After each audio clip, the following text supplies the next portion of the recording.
Después de las visiones de Piranesi y de los utópicos proyectos del iluminismo en la línea de Boulez, quedó abierto el difícil camino que habría de recorrer la arquitectura a través del siglo XIX.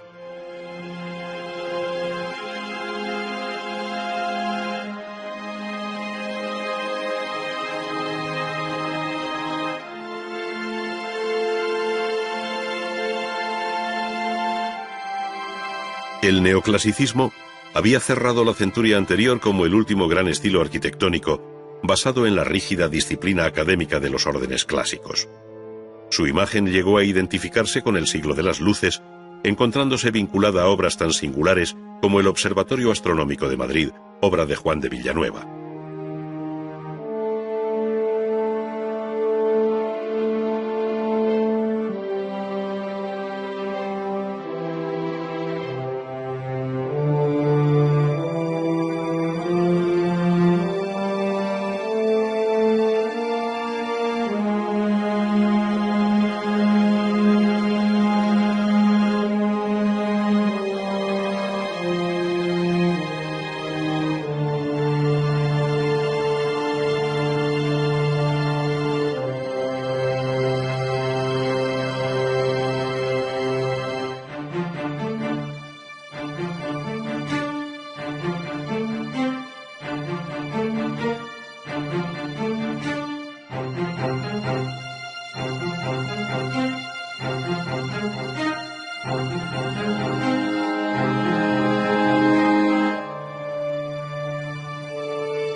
Ante el problema de la definición del nuevo estilo arquitectónico que debía corresponder al siglo XIX, un periodo marcado por los cambios surgidos a partir de la Revolución Industrial, algunos arquitectos eran partidarios de seguir utilizando las formas clásicas, mientras que otros preconizaban el espíritu medieval. Paradójicamente, una y otra imagen participaban del mismo espíritu romántico que recorrió todo el siglo XIX, dando entrada incluso a otras etapas de la historia de la arquitectura, como la del Renacimiento italiano. Con este tipo de edificios que se mueven entre el clasicismo y el Quattrocento italiano, algunas ciudades como Múnich fueron un modelo a imitar, al igual que sucedió con París a partir de las reformas y proyectos de Napoleón.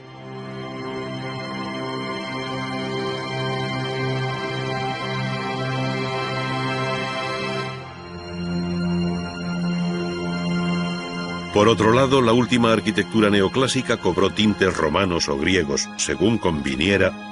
reproduciendo fórmulas vistas en la bóveda del Panteón de Roma o en las estoas griegas, como hizo Schinkel en un mismo edificio, el Altes Museum de Berlín.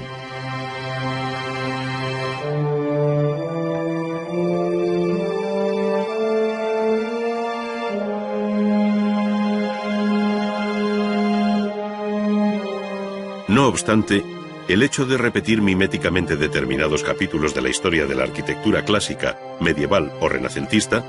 lo que se conoce como revival, no dejaba de ser una situación circunstancial y expectante que se agotaba en sí misma. Sin embargo, no fueron clásicos ni románticos los que hicieron mover la rueda de la historia, sino aquellos que, persuadidos de que la arquitectura debía responder a las claves filosóficas de su tiempo,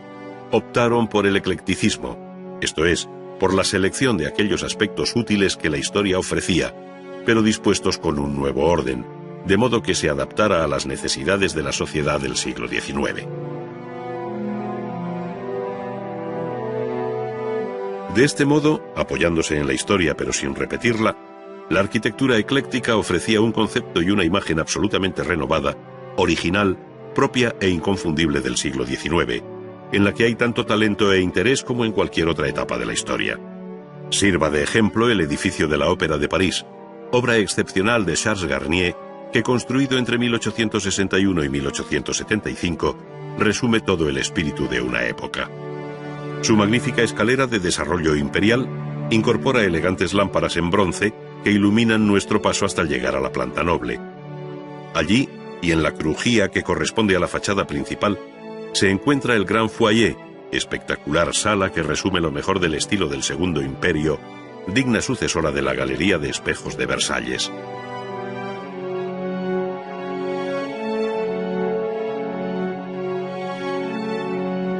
Por si todo esto no fuera suficiente, El siglo XIX alumbró una desconocida faceta de la arquitectura, la más legítima hija de la revolución industrial,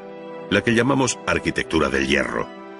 Así, lo que había comenzado siendo una simple solución auxiliar de la arquitectura, esto es, elementos de hierro forjado para asegurar o fijar los materiales tradicionales, se convirtió ahora en el material básico de la construcción. Europa y América conocieron a lo largo del siglo una creciente fiebre del hierro y del acero, al compás de la mejora y abaratamiento de los productos siderúrgicos, primero a base de hierro fundido y luego laminado, desplazando a la piedra, madera y ladrillo, con los que hasta entonces el hombre había construido sus edificios desde el más remoto de los tiempos.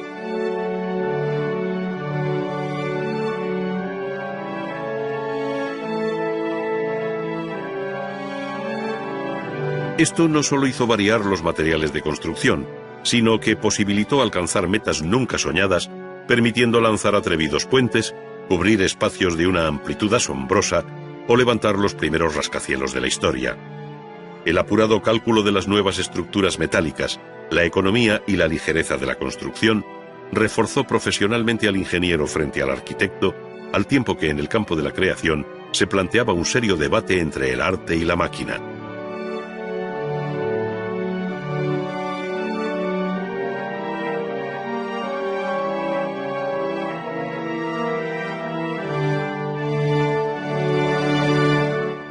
La figura más representativa, que resume bien este nuevo aspecto del arte de la construcción, fue la del ingeniero Gustave Eiffel, y la obra más emblemática, su conocida torre, que desde París ha inmortalizado su nombre. La torre, que alcanza 300 metros de altura, fue en su día duramente criticada por un grupo de artistas e intelectuales, entre los que se encontraban Zola, Garnier, Maupassant, Gounod y Meissonier, para quienes la torre se asemejaba a una oscura chimenea de fábrica y representaba la deshonra de París. Pero Eiffel defendió su proyecto razonando que la forma de la torre derivaba del mero cálculo de la estructura para hacerla estable, ligera y fuerte frente al empuje de los vientos. Ahí radicaba la belleza y novedad de su concepción. Habiendo sucumbido hoy la mayor parte de aquellas construcciones en hierro, resulta difícil hacerse idea del impacto que produjeron en el siglo XIX, cuando el hierro era sinónimo de orgulloso progreso, tal y como se mostraba a la sociedad en las distintas exposiciones universales, desde la de Londres en 1851 hasta la de París en 1900. Sin embargo, fue la de 1889 la que dejó el testimonio más importante, con la referida Torre Eiffel y la desaparecida Galería de Máquinas de Dittert y Contamin. Notable fue también la Exposición Colombina de Chicago en 1892, pero su académica arquitectura distaba mucho de la modernidad de los edificios en altura que por entonces ofrecía la propia ciudad, orgullosa de su primer rascacielos, el destruido Home Insurance Building.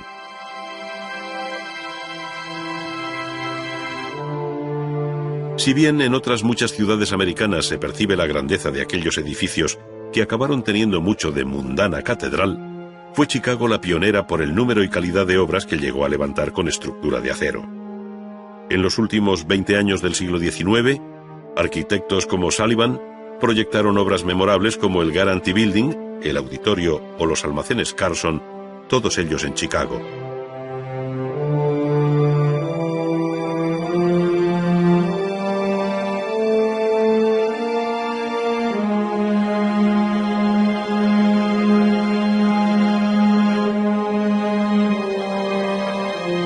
Sus luminosas y porosas fachadas dejan ver cómo el cambio material y estructural, esto es, la utilización del acero en el esqueleto del edificio, tuvo una inmediata repercusión en el aspecto estético al liberar a la fachada de su secular papel de muro de carga. Esta nueva arquitectura ofrecía así imágenes de imponente modernidad, en contraste con el caduco debate que, sobre el historicismo, se mantuvo abierto en Europa desde los primeros años del siglo XIX.